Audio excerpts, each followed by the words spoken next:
Mesdames et messieurs, c'est le moment de faire le point sur les actualités. La haute autorité de la communication vient de mener une mission de contrôle des radios et télévisions installées en Guinée. Le rapport de cette mission a été dévoilé ce matin devant les patrons de presse publics et privés. Et puis le gouvernement guinéen est déterminé à renforcer les capacités des étudiants dans le domaine de l'enseignement technique. Le ministère de tutelle vient de procéder à l'ouverture d'une nouvelle filière au centre de perfectionnement aux techniques automobiles de Amdalaï.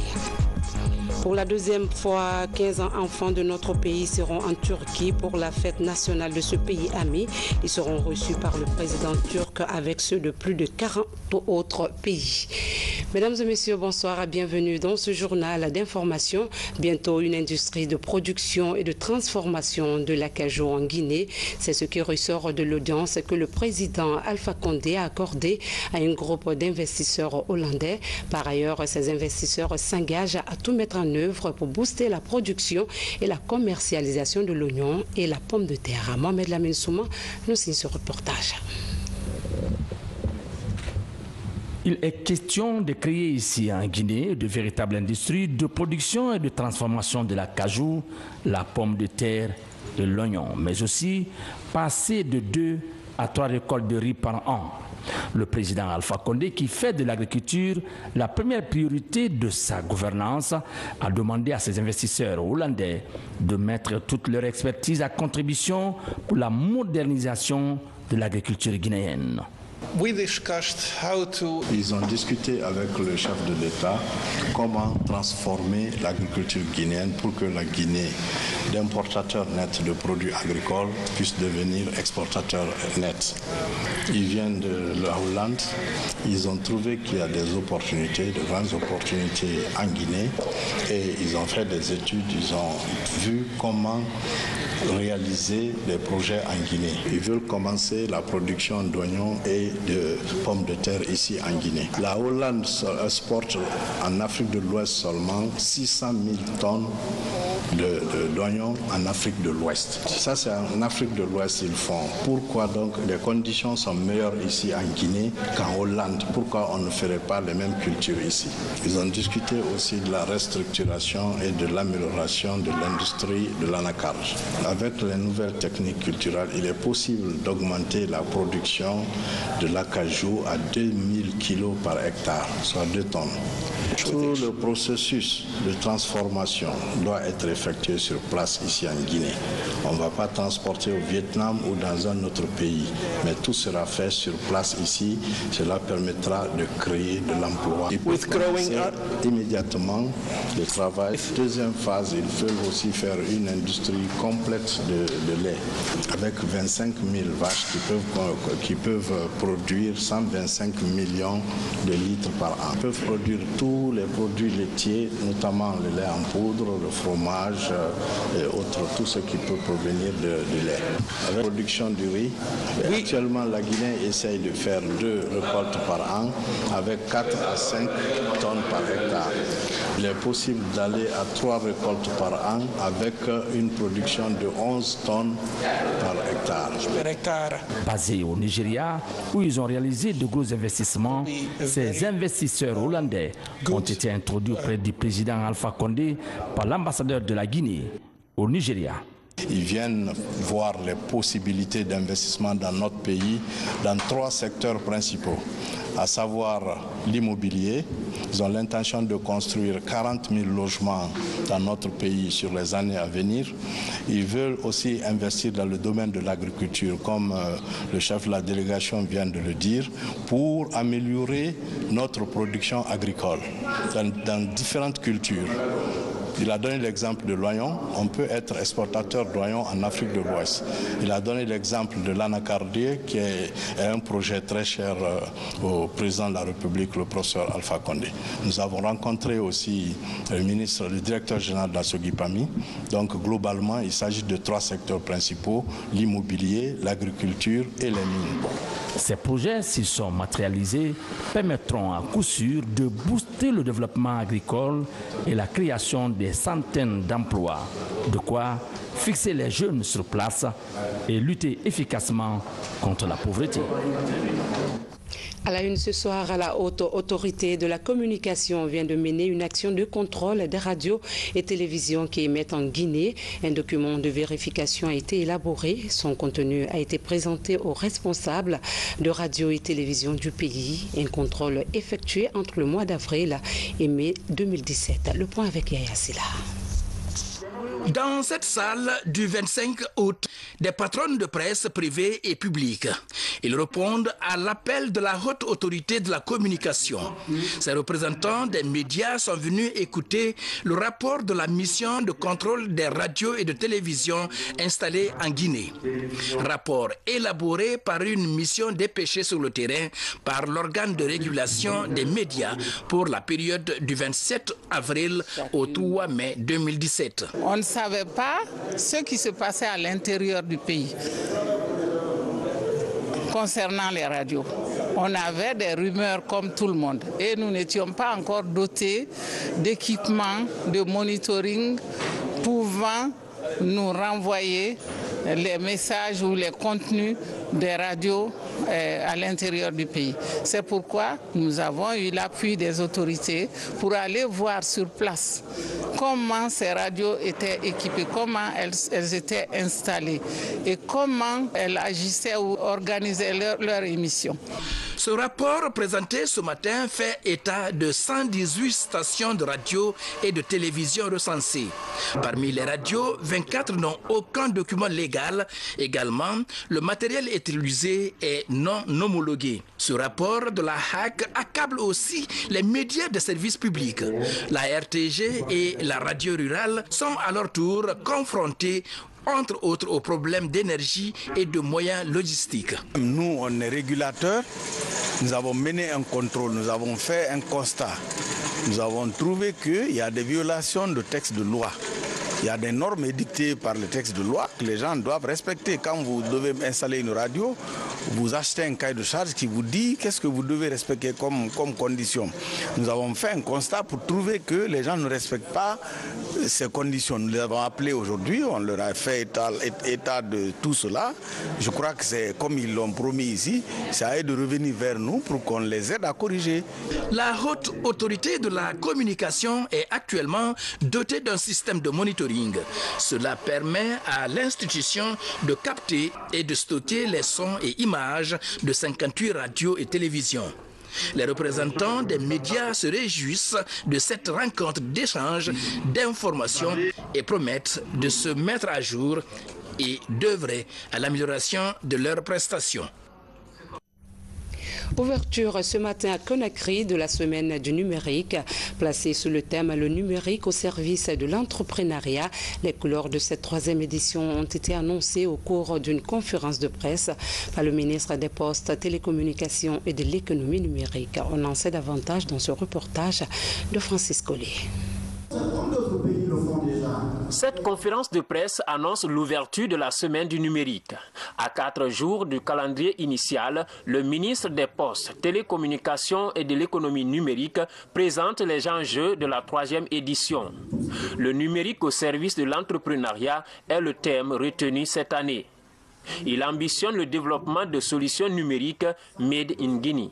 La majorité de la population ne fait que consommer les produits et services. Comment faire en sorte qu'on puisse mettre en valeur ce génie des jeunes, ce génie des entreprises, pour que ces jeunes soient des acteurs qui contribuent au développement socio-économique à travers la création de start-up, d'applications et de solutions qui répondent à des problématiques liées à la santé, de façon générale, à la santé communautaire de façon particulière, à l'agriculture, à l'agro-industrie, à l'éducation, au tourisme et à tous les autres secteurs socio-professionnels qui ont besoin de l'apport de ces TIC pour leur développement. Le lauréat de la semaine du numérique édition 2017 avait développé une application mobile qui permet de faciliter la consultation des femmes enceintes. Cette initiative lui a valu un accompagnement avec plusieurs formations en Guinée et dans la sous-région.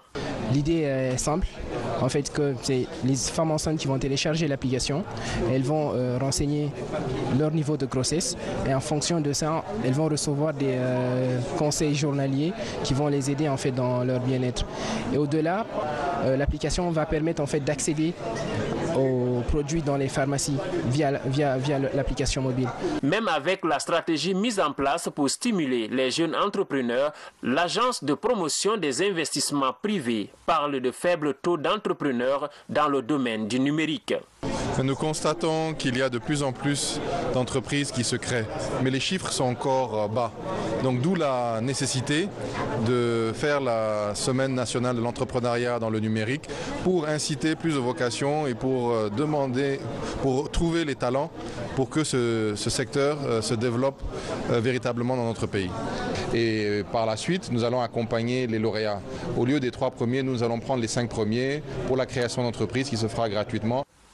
Pour cette 3e édition, certains poids lourds de l'entrepreneuriat numérique sont attendus à Conakry. Ils viennent notamment de Smart Africa et de Facebook. À ce rendez-vous du numérique, le génie créateur de la jeunesse guinéenne doit exploser à la dimension des talents. Le processus de recensement biométrique des fonctionnaires se poursuit. La dernière étape concerne le secteur de l'éducation. Fonctionnaires, contractuels et pensionnaires se font enrôler depuis quelques jours. L'opération devrait permettre à l'État d'être situé sur les effectifs et la masse salariale. Bernard Tonguino nous signe ce reportage.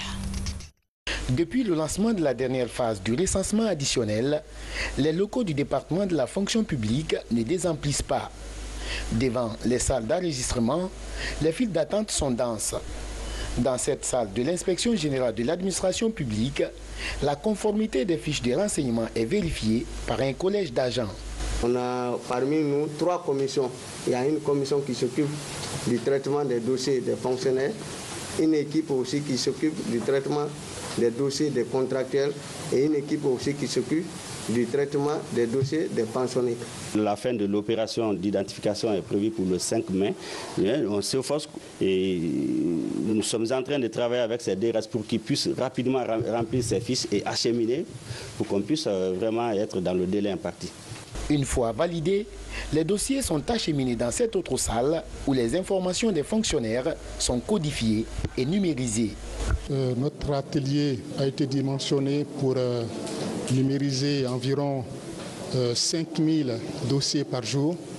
Un dossier contient environ 10 pages et donc notre volume de travail est assez important pour pouvoir prendre l'ensemble des fiches qui nous arrivent de l'IGAP.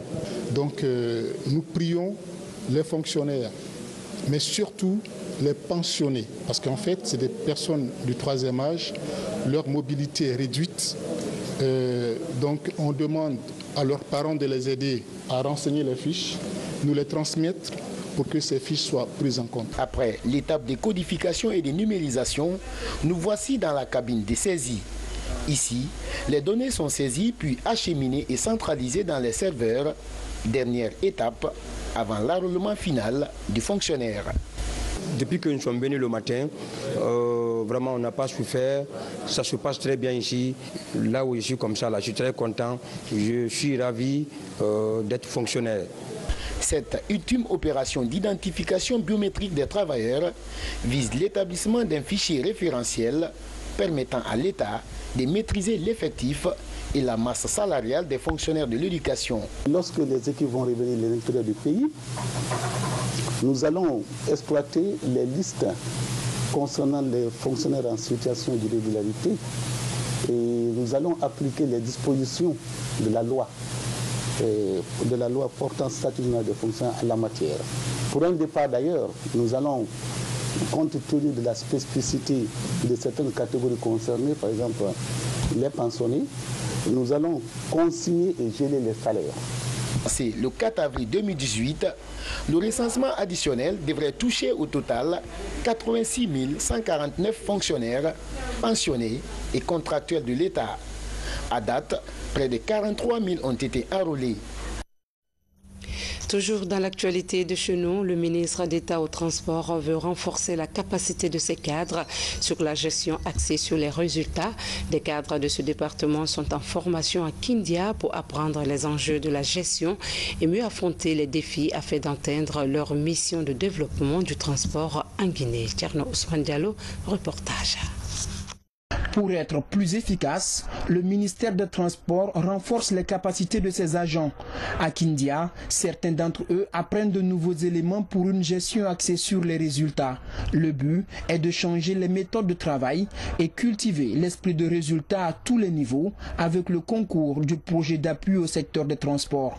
Une initiative gouvernementale pour redynamiser le secteur des transports tant au niveau des infrastructures que des ressources humaines avec l'appui de l'Union européenne. La logique de résultat veut plutôt que l'on mette d'abord, on assigne des objectifs, on met en œuvre, on identifie des activités et des résultats à atteindre. Ok, et c'est sur cette base-là maintenant qu'on peut donc effectivement mettre en œuvre, mobiliser les ressources pour pouvoir mettre en œuvre les objectifs et les résultats attendus, et puis évaluer l'ensemble des résultats. Donc les populations, les besoins des populations sont mis en avant. Une logique qui permet de mettre fin à l'oisiveté dans l'administration publique et rendre beaucoup plus responsables les travailleurs dans leurs tâches quotidiennes. De quoi accroître la performance des différents services et orienter le budget vers les résultats. Je suis plus que satisfaite de cette formation parce que désormais, je sais comment je dois travailler au sein de ma direction, même dans ma vie courante. Tout ce que je dois faire, je sais que ça doit être axé sur les résultats. La formation des techniciens du département des transports en gestion axée sur les résultats devrait faire tache d'huile pour rehausser la compétitivité de l'ensemble des fonctionnaires de l'administration publique. Dans l'actualité également, fermeture de l'usine de traitement de noix de cajou et de l'usine de production de gasoil dans la préfecture de Dubrika. Cette fermeture intervient après le passage des services spéciaux et l'inspection du ministère de l'Industrie. Selon eux, ces différentes unités industrielles ne répondent pas aux normes de fabrication. Reportage Alpha Isiagaba, Aboubakar Diaby. À Kagbelen, dans la préfecture de Dubrika, de nombreuses unités industrielles évoluent dans l'inégalité selon les inspecteurs de l'industrie. Dans cette cour, par exemple, une unité de traitement des noix de cajou est opérationnelle. La majeure partie des employés est composée de femmes. Selon le colonel Kebro, les conditions de travail de ces employés ne sont pas respectées. Nous sommes d'accord pour l'implantation des unités industrielles. Nous sommes d'accord pour la création de l'emploi pour les jeunes et pour les femmes. Mais nous avons constaté, avec surtout le concours et l'aide des services spéciaux à la présidence, qu'il y a de n'importe quoi. D'abord de l'installation anarchique des unités industrielles, des traitements fantaisistes de nos compatriotes et même une organisation frauduleuse pour la production de ces produits locaux. La justice doit faire son travail. Si on voit ça, cette brûlure, c'est une fille, elle peut être une cousine, une nièce, une fille, une femme, tout de quelqu'un. Ça veut dire que c'est un citoyen, une citoyenne tout court. Et vous voyez, si la justice relâche ces gens-là, s'ils sont interpellés demain, alors c'est un autre problème ça. Et vous voyez, vous revenez certainement sur le problème cunette. Moi je ne rentre pas dans ça. Je fais mon travail, nous faisons notre travail conformément à la vision du président de la République en la matière. Et vous voyez, si chacun faisait son travail, je pense que le pays ne pourrait bouger. Ces femmes travaillent tous les jours sans répit ni repos et très souvent exposées à tous les dangers. Aucune norme de protection n'est respectée dans cette unité industrielle, même si certains travailleurs portent parfois des gants. Nous travaillons ici, on n'est pas bien payé. Notre salaire, quand on commence un mois, on finit le mois là, après le deuxième mois, on nous paye. Quand on dit on ne nous prend pas en charge, on n'a pas besoin de nous, on leur dit, ils disent que ce n'est pas leur problème. Le chef vient et qu'on expose nos problèmes, qu'ils vont nous sacher. Je peux dire les femmes ont raison. Depuis que la société là a été installée, on a commencé à travailler ici. Débarquement, tout, cela fait 6 mois. On n'a pas de tenue actuellement, comme ils le disent, c'est parfait. Mais on nous a toujours dit d'utiliser les gants là en attendant jusqu'à ce que le patron arrive. Loin de là, une unité industrielle. Ici, c'est plus d'huile et ces morceaux de bois sont transformés en gasoil à partir de ce système de canalisation. Derrière la cour, cette rive est méconnaissable à cause des eaux usées déversées tous les jours. Oui, aujourd'hui, tout le monde dans les garages, que ce soit une voiture sortie d'usine, que ce soit, en tout cas, les femmes vendent ça partout. Les femmes, ils font des mélanges. Ils extraient, ils vont dans les stations. légalement installés, ils prennent une grande quantité et puis on mélange avec ça, on fout dans les bidons et puis tu n'as pas le choix lorsque tu as un problème. Et le bidon coûte 110 000 francs et guinéens. Et le Chinois, il est payé à 7 millions. Pendant ce temps, les Guinéens sont payés chacun 1 million. Est-ce que c'est d'ailleurs vrai? La coupe abusive des bois qui doivent servir de combustible pour une transformation industrielle qui est à l'échelle rudimentaire. Je vois une malversation qui dit qu'ils veulent prendre l'huile usée de tombeau de notre EDG pour traiter et détruire. Mais derrière ce traitement, nous voyons une transformation industrielle du carburant. Effectivement, ils produisent, après la combustion, ils trouvent le carburant, le gasoil et vendent aux femmes. Toutes ces unités industrielles affectent négativement l'environnement et constituent un véritable danger de santé publique. Les services spéciaux de lutte contre les crimes organisés en compagnie de l'inspecteur général du ministère de l'Industrie comptent identifier toutes ces unités qui ne respectent pas les normes d'hygiène pour que la rigueur de loi soit appliquée sur elles.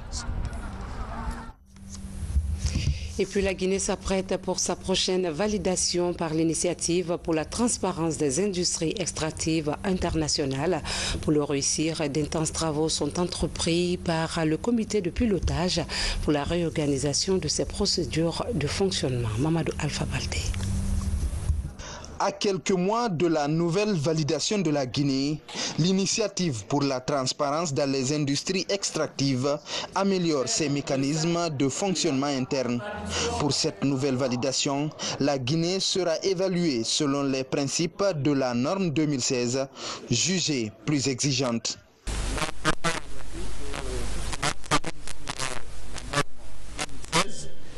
Pour que les décisions soient véritablement prises selon les parties prenantes. Vous savez, dans le groupe multipartite, il y a la société civile, il y a l'État, il y a les sociétés minières. Il faut que vraiment les prises de décision reflètent un peu la prise en compte, mais aussi la présence de toutes les entités. Dans sa quête permanente de transparence dans les industries du sous-sol, le rapport ITIE 2016 prendra en compte de nouveaux aspects comme la propriété réelle des entreprises. Nous allons nous intéresser également à la question de la propriété réelle, c'est-à-dire la transparence autour des sociétés minières, pour voir quelles sont les sociétés qui sont cotées en bourse, celles qui ne sont pas cotées en bourse, qui sont réellement les vrais destinataires, les bénéficiaires de ces sociétés. La Guinée dispose de plusieurs milliards de tonnes de bauxite, de fer et d'autres métaux précieux. Le secteur minier occupe 16% du PIB et 85% des recettes d'exportation du pays. On en vient au deuxième titre de cette édition, ouverture d'une nouvelle filière au centre de perfectionnement technique automobile et mécanique à Amdalaï. Le gouvernement guinéen entend promouvoir l'enseignement technique. L'ouverture de cette nouvelle filière permettra de mieux répondre aux besoins en formation des étudiants dans le domaine de la maintenance des automobiles et engins des travaux publics. Reportage Moussa Komara, Maurice Dibé. De 1978 à l'an 2000, le centre de perfectionnement aux techniques automobiles et mécaniques de Guinée était une référence dans la sous-région ouest-africaine. Aujourd'hui, avec l'évolution de nouvelles technologies, le CEPERTAM a du mal à atteindre ses objectifs dans le domaine de l'entretien et de maintenance des engins roulants. Pour permettre au centre de retrouver son prestige d'antan, une nouvelle filière est officiellement lancée. Elle concerne des véhicules lourds et légers, tout comme des engins de travaux publics. La filière est introduite par le ministère de l'Enseignement technique à travers l'Office national de formation et de perfectionnement professionnel. Tout a été calculé dans ce projet pour relever ce défi, pour faire de telle sorte que l'enjeu de la maintenance, de l'entretien soit correctement adressé par ça. Et pour ça, il faut discuter avec ceux qui sont sur le terrain, il faut discuter avec les professionnels, les experts, et c'est cet ensemble de facteurs qui est inclus dans ce projet de formation et qui devrait donc aboutir à ce que vous appelez l'assurance que les enjeux de la maintenance, de l'entretien seront correctement pris en charge et seront correctement adressés à l'avenir. Il y a de la formation purement théorique et il y a de la pratique. L'élève qui sortira du CEPERTAM pourra avoir son premier job assez rapidement parce que ce qu'il a fait correspond avec le besoin du marché. S'il ne veut pas travailler s'il ne veut pas un emploi salarié, il aura suffisamment de connaissances, parce que vous avez vu qu'il y a des connaissances qu'on leur donne en termes d'idées d'entreprise, de comprendre l'environnement de l'entreprise, de savoir gérer son entreprise. Il pourra, s'il le veut, monter un projet et s'installer, ouvrir son garage, ouvrir tout ce qu'il voudra pour essayer de s'insérer dans la vie socio-professionnelle. Dans un premier temps, plus de 600 nouveaux étudiants seront touchés. Au-delà de la facilitation de leur insertion socio-professionnelle, ces programmes pourraient permettre aux CPERTAM de relever les défis liés à l'entretien et à la maintenance des automobiles et d'autres engins roulants dans le pays. L'arrivée de ce projet suscite un grand espoir pour nous. Avant, vous voyez, tous les véhicules étaient ouverts avec des clés, des ceci, cela, mais ces derniers temps, c'est la télécommande. Il y en a qui démarrent sans clé. Le CPERTAM doit être au-dessus des autres mécaniciens du pays.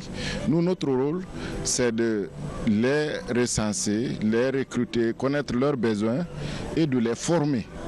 Former à la méthodologie, former à la technique, former au métier. L'implantation de la filière en maintenance des véhicules et engins de travaux publics est un sous-projet de Bossège, projet booster les compétences pour l'employabilité des jeunes. L'une des composantes de ce projet, le volet amélioration de la performance et la qualification des jeunes avant le marché du travail.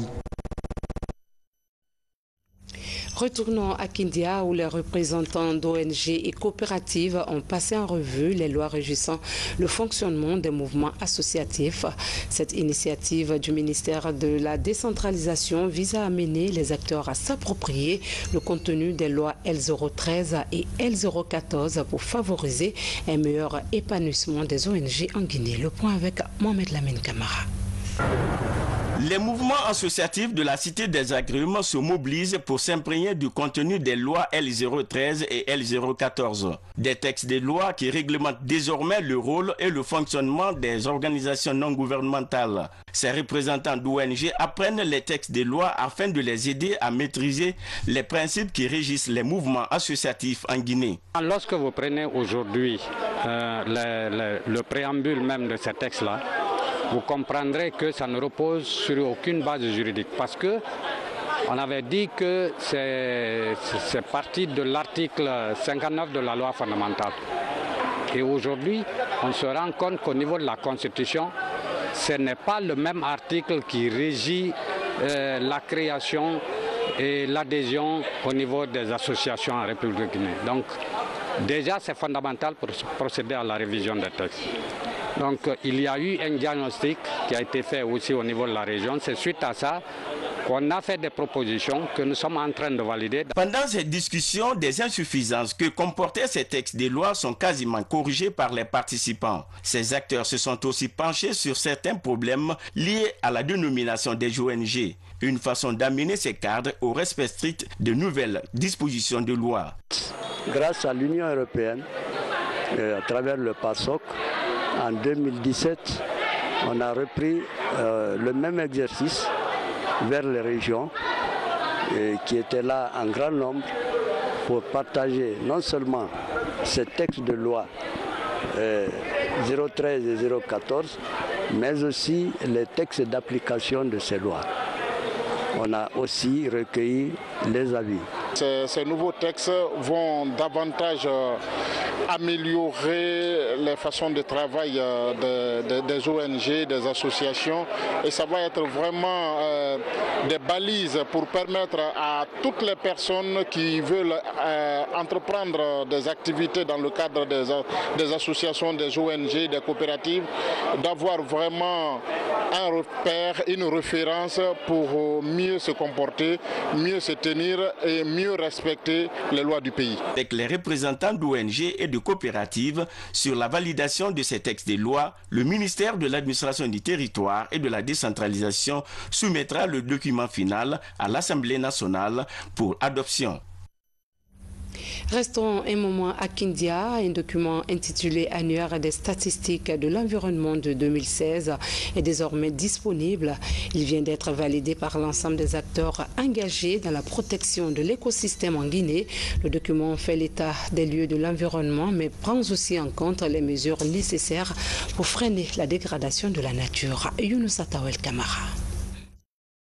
La dégradation poussée de l'environnement engendre des méfaits sur la vie socio-économique des populations. Pour freiner le phénomène, un document vient d'être élaboré par le ministère du Plan à travers l'Institut national de la statistique. C'est l'annuaire des statistiques de l'environnement. Dans ce document, les mesures nécessaires pour sauvegarder l'environnement sont définies. Ce document comporte 6 composantes. La première composante, c'est la condition physique et l'état de l'environnement. La deuxième composante, c'est les ressources environnementales. Et troisième composante, c'est le résidu. Quatrième composante, c'est les événements extrêmes et les catastrophes naturelles. Et cinquième composante, c'est l'établissement humain et la santé environnementale. Et la sixième composante, c'est la gestion et la politique environnementale. La validation de l'annuaire des statistiques de l'environnement a regroupé les techniciens des départements concernés ici à Kindia. Le choix des terres cultivables et les méthodes d'utilisation des intrants agricoles sont également définis dans ce document.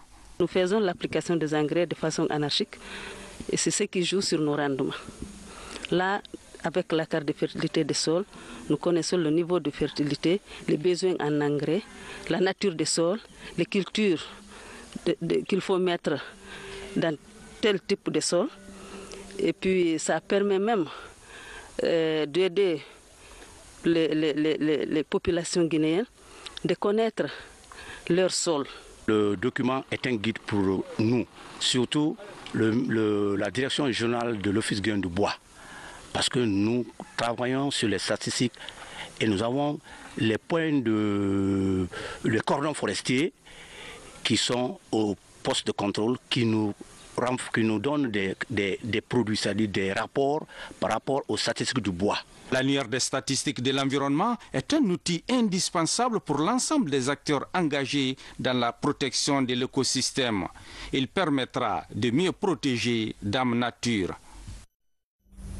Autre sujet d'actualité, le ministère de la Ville et de l'Aménagement du Territoire est en concertation avec les élus locaux. Au centre de la rencontre, la sensibilisation des populations riveraines de la décharge de Dar es Salaam et sur les dangers de cohabitation avec les ordures. Une triste réalité a fait l'objet d'un rappel, celle du glissement des ordures du mois d'août dernier et qui a enregistré une dizaine de morts. Mounir Bari, Aboubakar Diaby pour le compte-rendu. Conakry produit 1200 tonnes d'ordures par jour selon l'Agence nationale de l'assainissement et de la salubrité publique. Pour faire de Conakry une capitale salubre, des cadres du département et les élus locaux échangent autour de la décharge de Dar es Salaam. Une décharge à proximité de laquelle une dizaine de personnes ont perdu leur vie lors d'un glissement des ordures en août 2017. Cette rencontre vise à sensibiliser les riverains sur les dangers sécuritaires auxquels ils sont exposés. Ce qui est préoccupant, c'est que compte tenu des dispositions prises par l'agence en matière de collecte et de transfert de déchets, le stock de déchets collectés ne fait que s'accroître. Durant le premier trimestre de l'année 2017, nous étions à 40 000 tonnes de déchets collectés et stockés au niveau de la décharge de la minière. Aujourd'hui, à la fin de ce premier trimestre, nous sommes aujourd'hui à 60 000 tonnes de déchets collectés et déposés là. Alors vous voyez, à ce rythme, ça va créer encore d'autres problèmes. Alors, ce qui est important aujourd'hui, c'est d'abord de sensibiliser la population, qu'elle prenne conscience de la nécessité d'abord de sa propre sécurité, qu'elle quitte, pour qu'on puisse aménager la décharge de la minière, continuer à l'exploiter peut-être pour une durée d'1 an et demi, 2 ans, et envisager sa fermeture. D'ici là, on aura fini d'aménager la décharge de Koya qui va faire l'objet d'un financement de l'Union européenne. Nous vivons dans la fumée. 6 mois dans l'année, 6 mois dans des odeurs nauséabondes. Je vous ai dit, il y a aussi à Dar es Salaam de la décharge des explosifs qui tuent nos enfants. Il y a la fumée, il y a les odeurs nauséabondes. Donc compte tenu de tout cela, franchement, nous pouvons dire que nous sommes tous malades. Nous la remettons à l'État pour qu'on nous aide. Soit on déplace les gens, on garde la décharge, ou on garde la décharge, on déplace les gens. Après le glissement d'ordures en août dernier, une mission s'était rendue sur les lieux pour constater et évaluer l'ampleur du drame. À l'époque, des annonces de délocalisation de la décharge avaient été annoncées et les mesures d'accompagnement émises par les autorités de tutelle. La situation est très grave au niveau de Dar es Salaam, au niveau de cette zone de déchets toxiques, de déchets plutôt. La situation est tellement grave que quand on écoute tout à l'heure le responsable de l'environnement, les études qui ont été faites, l'intoxication est très grave. Les populations vivent dans des conditions extrêmement pénibles sur le plan sanitaire. Et nous l'avons expliqué aux responsables, aux chefs de quartier, aux chefs secteurs, pour que ces personnes comprennent que le président de la République a un souci, c'est de faire en sorte que chaque Guinéen soit protégé. Et la meilleure façon aujourd'hui pour protéger les Guinéens de cette zone, c'est qu'ils quittent. Il faut que les gens quittent. D'abord, ils se sont installés irrégulièrement. C'est une zone réservée. Personne n'avait le droit d'y être. Ils y sont. Personne n'a un document. Et malheureusement, certaines personnes se sont investies à faire des constructions. Et aujourd'hui, d'abord, il faut qu'ils comprennent qu'on ne peut pas continuer à les garder. Je me suis attelé à leur expliquer la situation qu'il y a, le souci du gouvernement, le souci du président de la République, et demander à ses responsables du quartier, et ses responsables du secteur, qui s'associent à nous pour ne pas que ce soit une affaire violentée, que ce ne soit pas une violence qui se passe pour que les gens quittent, qu'ensemble nous nous donnons la main afin que la sensibilisation soit faite, pour qu'avant la période des pluies, en tout cas avant la période des grandes pluies, que cette population puisse quitter. À travers l'Agence nationale de l'assainissement et de la salubrité publique, l'Union européenne et la Banque islamique de développement comptent investir plus de 50 millions de dollars américains afin de professionnaliser la gestion des déchets à Conakry. Avant le décaissement du montant, déjà un site de 154 hectares est identifié dans la préfecture de Koya et des mesures sont annoncées. Il s'agit de la mise en œuvre d'une meilleure politique de collecte et de gestion des ordures dans la capitale.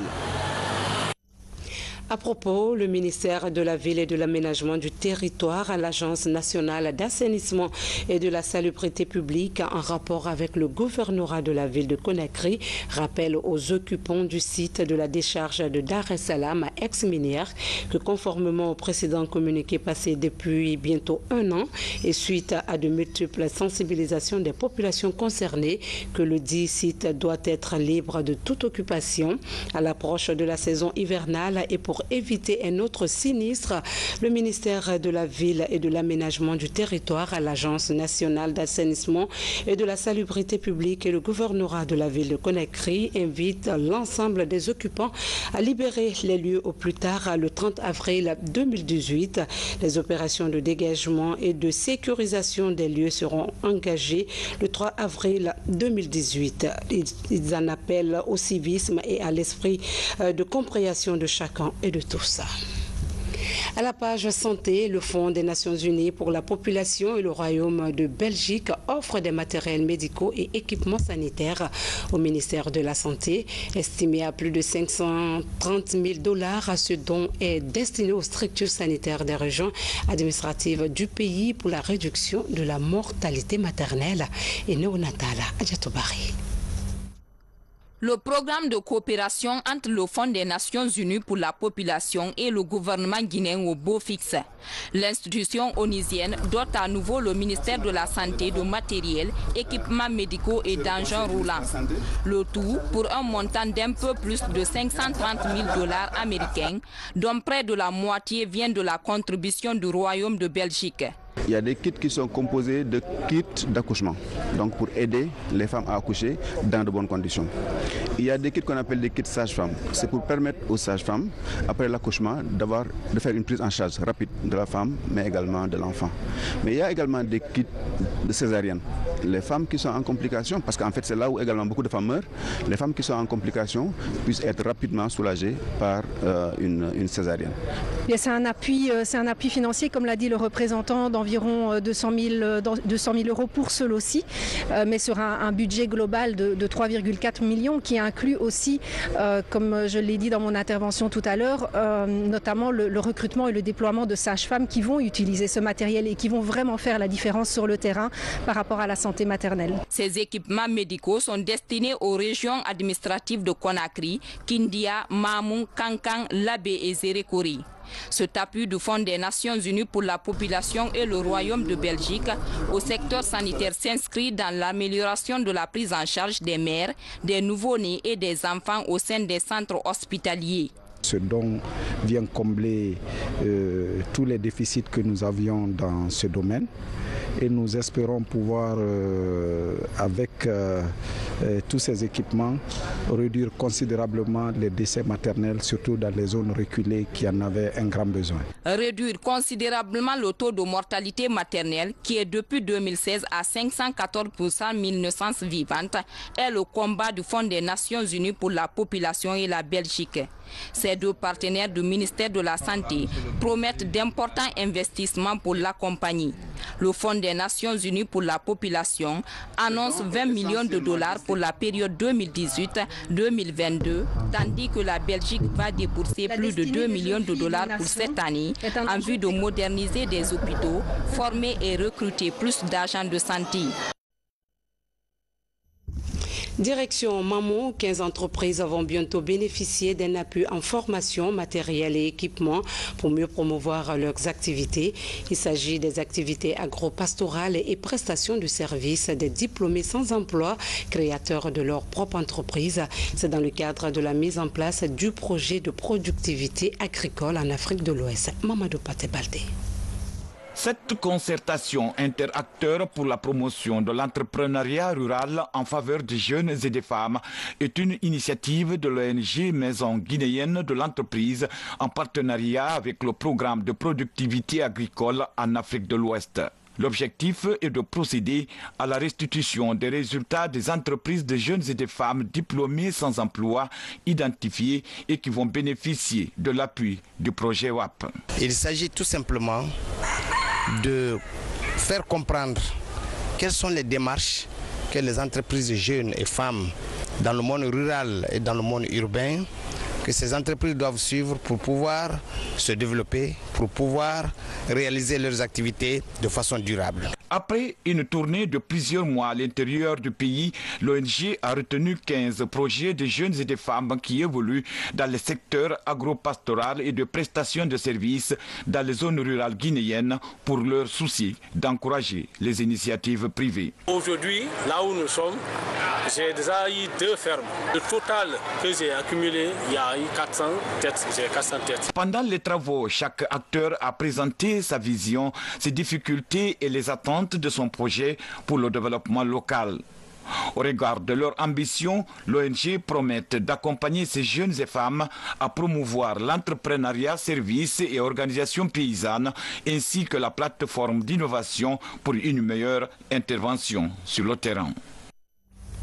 Avant de nous quitter, nous revenons sur ce communiqué. Le ministère de la Ville et de l'Aménagement du Territoire, l'Agence nationale d'assainissement et de la salubrité publique, en rapport avec le gouvernorat de la ville de Conakry, rappelle aux occupants du site de la décharge de Dar es Salaam à Aix-Minière que conformément au précédent communiqué passé depuis bientôt 1 an et suite à de multiples sensibilisations des populations concernées, le dit site doit être libre de toute occupation à l'approche de la saison hivernale. Et pour éviter un autre sinistre, le ministère de la Ville et de l'Aménagement du Territoire, l'Agence nationale d'assainissement et de la salubrité publique et le gouvernorat de la ville de Conakry invitent l'ensemble des occupants à libérer les lieux au plus tard le 30 avril 2018. Les opérations de dégagement et de sécurisation des lieux seront engagées le 3 mai 2018. Ils en appellent au civisme et à l'esprit de compréhension de chacun et de tous. Voilà, nous sommes au terme de cette édition. Merci de votre aimable fidélité. Excellente suite de programme sur la chaîne qui a pour mission de vous servir. Bonsoir à tous.